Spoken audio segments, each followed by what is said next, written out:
कैलाश पर्वत एगो अबूझ पहेली, एक ऐसन रहस्य जेकरा आज तक सुलझायल ना गईल। हम सब कोई जानाली कि कैलाश पर्वत पर आज तक कोई ना चढ़े सकलक। बाकी ये पूरा सच नहीं खे। एगो तांत्रिक कैलाश पर्वत पर चढ़े में सफल भइल रहे और उहे तांत्रिक बा पहला और आखिरी इंसान जेकरा कैलाश पर्वत पर चढ़े के आज्ञा मिलल रहे। दोस्तगण, आज ये वीडियो में हम बात करब तिब्बत के एगो खूंखार तांत्रिक के जे 80 जन के हत्या कैले रहे, पूरा एगो गांव के बर्बाद कर देले रहे। बाकी एकर बावजूद वो कैलाश पर्वत ऐसन पवित्र जगह पर चढ़े में सफल भइल रहे। बाकी कैसे? जब ये तांत्रिक कैलाश पर्वत के चोटी पर पहुंच के जब वो नीचे अयलक तो कैलाश पर्वत के रहस्य के बारे में वो ऐसन का बतैलक कि आज भी लोग तिब्बत में ओकरा के भगवान के रूप मानेला और ओकर जीवन में एगो ऐसन घटना घटेला कि वो खूंखार तांत्रिक एगो पूजनीय संत बन जाला। ये कहानी बा मिलारेपा के। आज हम रहस्य से भरल मिलारेपा के जिंदगी के सच के बताई कि कैसे मिलारेपा एगो तांत्रिक बनल, कैसे वो 80 जन के मारले रहे, फिर कैसे ओकरा पूजनीय संत के दर्जा मिलल, वो कैलाश पर्वत पर का देखले रहे और कैसे अंतिम में मिलारेपा के मौत भइल रहे।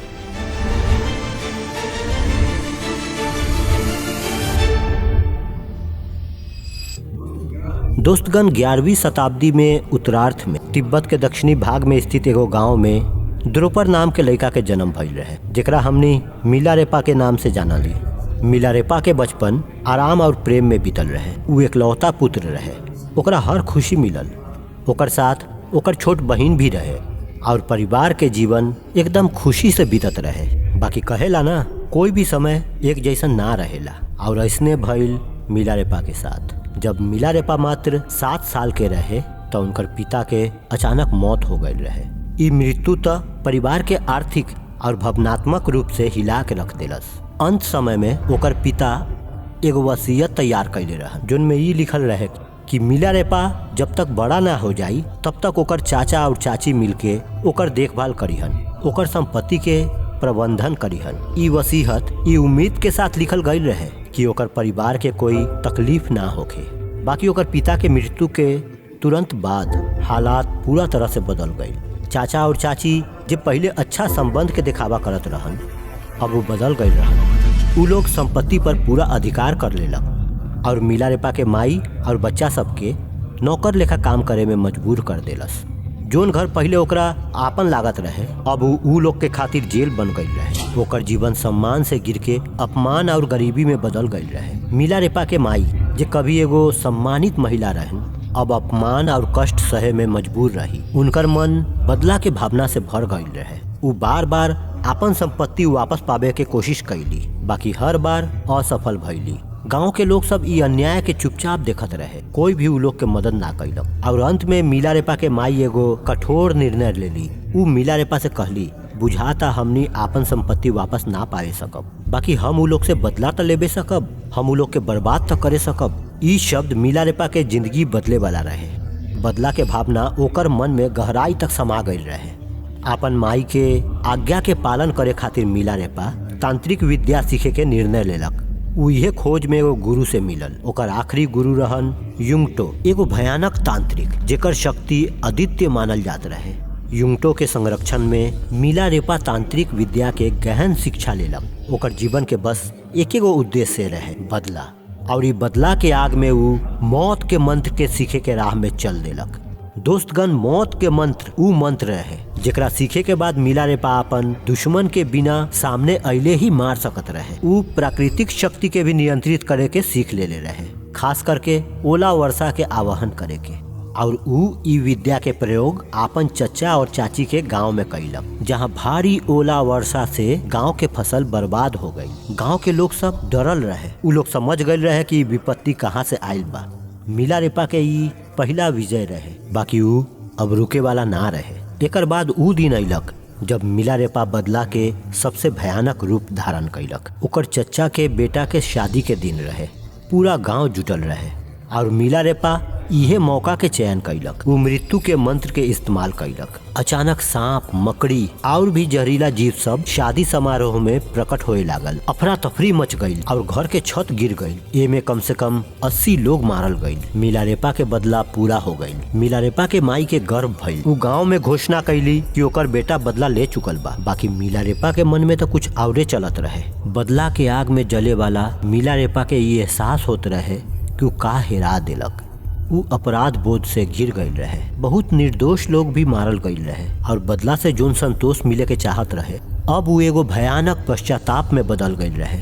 और यहाँ से शुरू होका था मिलारेपा के आध्यात्मिक सफर। वही समय ओकर मुलाकात एगो बौद्ध लामा से भइल, जे ओकरा के गुरु मारपा के पास जाए के सलाह देलक। मारपा एगो महान बौद्ध गुरु रहन, जे भारत से बौद्ध धर्म के गहरा शिक्षा प्राप्त कैले रहन। तिब्बत में उनका के एगो अनुवादक के रूप में भी जानल जाते रहे, काहे कि वो बौद्ध धर्म के महत्वपूर्ण ग्रंथ के अनुवाद कैले रहन। जब मिलारेपा गुरु मारपा के गांव पहुंचलक तो ओकर सामने वो कठिन परीक्षा रहे। मारपा ओकरा के कठोर साधना करे के लिए कहलन, जे कभी कभी तो बहुत ज्यादा कठिन हो जात रहे। वो मिलारेपा से बहुत सारा कठिन शारीरिक श्रम करैलन, जैसे पहाड़ से पत्थर उठावे के और पत्थर के दूर दूर तक ले जाए के। ये सब मिलारेपा के शरीर के थका देत रहे, बाकी ओकर आत्मा के जागृत करत रहे। धीरे धीरे वो गुरु के शिक्षा के आत्मसात कैलक और ओकर कठिन साधना मिलारेपा के अंदर एगो नया शक्ति और ज्ञान के प्रवेश करैलक। गुरु मारपा के कठिन परीक्षा के बाद मिलारेपा साधना के उच्चतम शिखर के छूलक और आत्मज्ञान के ओर एक और कदम बढ़ैलक। वो बौद्ध धर्म के तत्व के समझलक और अपन अतीत के कर्म के प्रायश्चित कैलक। अब वो तांत्रिक ना रहलक, बल्कि एगो पूजनीय संत बन गई रहन। तो दोस्तगण, यहाँ से एगो तांत्रिक के कहानी खत्म होखता। अब शुरू होखता मिलारेपा के कैलाश पर्वत पर चढ़े के कहानी। तिब्बत में स्थित कैलाश पर्वत हिंदू धर्म के बहुत ग्रंथ में मिलेला। सिद्ध पुराण, स्कंद पुराण, मत्स्य पुराण आदि में कैलाश खंड नाम से अलग अलग अध्याय भी बा, जोन में कैलाश पर्वत के महिमा और चमत्कार के बारे में बताइल गईल बा। कैलाश पर्वत के भगवान शिव के निवास स्थान मानल गईल बा, जहाँ भगवान शिव अपन परिवार और अन्य देवी देवता सबके साथ निवास करलन। कैलाश मानसरोवर के यात्रा के दौरान इ पर्वत के परिक्रमा कईल जाला। कैलाश पर्वत आपन भीतर बहुत सारा रहस्य समेट ले बा। पौराणिक कथा के अनुसार इ पर्वत के पास प्राचीन धन कुबेर के नगरी बा। 1093 ईस्वी इहे उ समय रहे जब मिलारेपा कैलाश पर्वत के चढ़ाई शुरू कैले रहन। कैलाश के यात्रा में उनकरा मुलाकात भइल बौद्ध धर्म के एगो प्रसिद्ध प्रचारक नरवान जी से। नरवान मिलारेपा के एगो चुनौती देलन, जे पहले कैलाश पर्वत के चोटी पर पहुंची ओकर कैलाश पर वर्चस्व होखी। इ एगो आध्यात्मिक और शारीरिक दौर रहे और मिलारेपा इस चुनौती के स्वीकार भी कर लेलन। नरवान जी तेजी से चढ़ाई शुरू कैलन, लगातार आगे बढ़त कैलन। बाकी मिलारेपा थोड़ा देर ध्यान मुद्रा में बैठ गईलन। कुछ समय बाद जब नरवान जी चोटी के पास पहुंचलन तो सूरज के पहला किरण उनका चेहरा पर पड़ल। वो किरण इतना तीव्र और शक्तिशाली रहे कि उनका के पीछे हटे के पड़ल। और यह बीच मिलारेपा बिना कोनो रुकावट के आपन चढ़ाई जारी रखलन और आखिर नरवान जी से पहले चोटी पर पहुंच गईलन। ये खाली शारीरिक विजय ना रहे, ये रहे मिलारेपा के आध्यात्मिक शक्ति और दिव्य शक्ति के दर्शन। एक ऐसा चढ़ाई जोन आज भी एगो रहस्य बनल बा। कैलाश पर्वत के चोटी पर पहुंच के मिलारेपा कुछ अद्भुत और अनजाना रहस्य के अनुभव कैलन। ऊ कहलन ई पर्वत साधारण लोग के लिए नहीं खे और कोई साधारण व्यक्ति यहाँ चढ़े के प्रयास बिल्कुल ना करस, काहे कि भगवान शिव के पवित्र निवास बा। यहाँ चढ़ला उनकर ध्यान में विघ्न डाले जैसन बा। मिलारेपा के ये उपदेश ई संदेश देलक कि कैलाश पर्वत पर चढ़ाई केवल उ लोग के लिए ही संभव बा जे लोग अपन आत्मा के गहराई में उच्च साधना प्राप्त कैले होखी। कहल जाला कि कैलाश पर्वत के तलहटी में एक दिन होखेला 1 महीना के बराबर। एकर मतलब ई बा 1 महीना 2.5 साल के बराबर होखी। दरअसल वहाँ दिन और रात त सामान्य तरीका से व्यतीत होखेला। बाकी कुछ ए लेखा तरंग बा कि अगर कोई वहाँ 1 दिन रही तो ओकर शरीर के तेजी से शरण होखेला, अर्थात 1 महीना में जितना शरण होखी उतना एके दिन में हो जाई। एकरा ए लेखा समझी कि सामान्य दिन लेखा हमनी आपन नाखून के 1 महीना में 4 बार काटली, तो हमनी के वहाँ 1 दिन में 4 बार काटे के होगी। विज्ञान के भाषा में तेजी से शरीर के शरण के प्रक्रिया के फास्ट एजिंग कहल जाला। फास्ट एजिंग अर्थात तेज आयु वृद्धि। दोस्तगण, कैलाश पर्वत के चढ़ाई के बाद मिलारेपा अपन साधना और ध्यान के माध्यम से आत्मज्ञान के ऊंचाई के छू लेलन। वो अपन शिष्यगण के ध्यान और तपस्या के गढ़ विद्या सिखैलन। ताकि वो लोग भी आत्मज्ञान के राह पर जा सके। अब यहीं से शुरू होगा था मिलारेपा के आखिरी दिन के सफर। एक दिन मिलारेपा के एगो शादी में आमंत्रित कइल गइल। उनका स्वागत खातिर सुंदर आसन तैयार कइल गइल। वही शादी में एगो धनवान पंडित भी रहे जे मिलारेपा के स्वागत के तैयारी देख के हैरान रहे। जैसे ही मिलारेपा वो आसन पर बैठलन, पंडित तिरस्कार भरल शब्द में कहल, ई भिखारी खातिर इतना तैयारी का है? ई का हमसे बड़ा पंडित बा? पंडित मिलारेपा के पास जाके कहलक, हम सुनले हई आप बहुत ज्ञानी हैं, हम चाहतानी आप ई किताब के पढ़ के आपन ज्ञान साबित करी।